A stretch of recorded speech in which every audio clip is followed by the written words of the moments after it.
Confidential stayed out of legal headlines until its biggest story, the Wrong Door Raid. It starred Joe Dimaggio, Marilyn Monroe, and Frank Sinatra.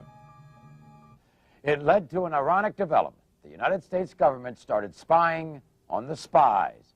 The FBI started its own file on Confidential, and the tables were turned. I heard that J. Edgar Hoover kept all sorts of files on Confidential.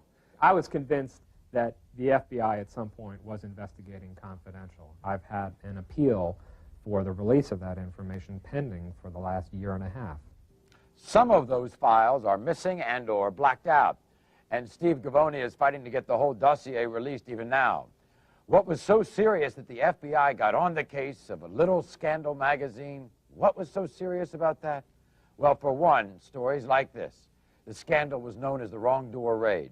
Sitting ringside as it unfolded was leading Hollywood columnist James Bacon.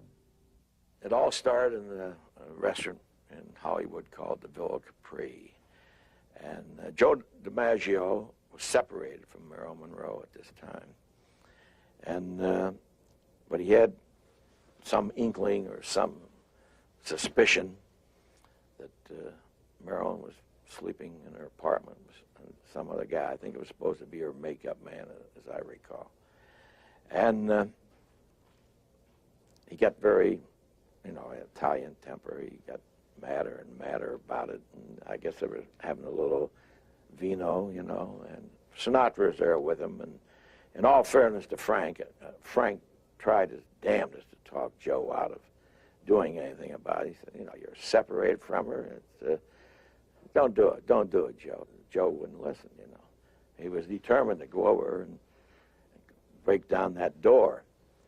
So Frank went with him because, what the heck, a pal's a pal. You go with him. And they all went over there, and they kicked the door down, and they had the wrong number of the apartment. And they kicked the bedroom door down of an old maid who was living there all alone. There she was in bed all by herself, sound asleep, and the door's kicked down, and there's Joe Dimaggio and Frank Sinatra standing there. It was quite a sight. Well, the elderly woman eventually won a court settlement. In addition, it had become known to authorities that a private investigator had accompanied Frank and Joe that night. This launched a state investigation to see if private detectives were selling out their clients to scandal magazines. Frank Sinatra testified that he was just an innocent bystander. Will you tell the committee the circumstance under which you happened to be there? Well, I drove Mr. Dimaggio to the general area. Didn't... You mean Mr. Joe Dimaggio? There's only one that I know of, actually. There are 5 brothers. Well, he's probably the hottest one. Meanwhile, Confidential had bought the detectives' file of the raid, and this became their hottest story ever. But at the same time, they had crossed Frank Sinatra, who had influential friends. The magazine had also elicited the watchful eye of the government. While the Kraft Committee produced no charges against Confidential, then California Governor Goodwin Knight called for an all-out war against the magazine and its tabloid imitators.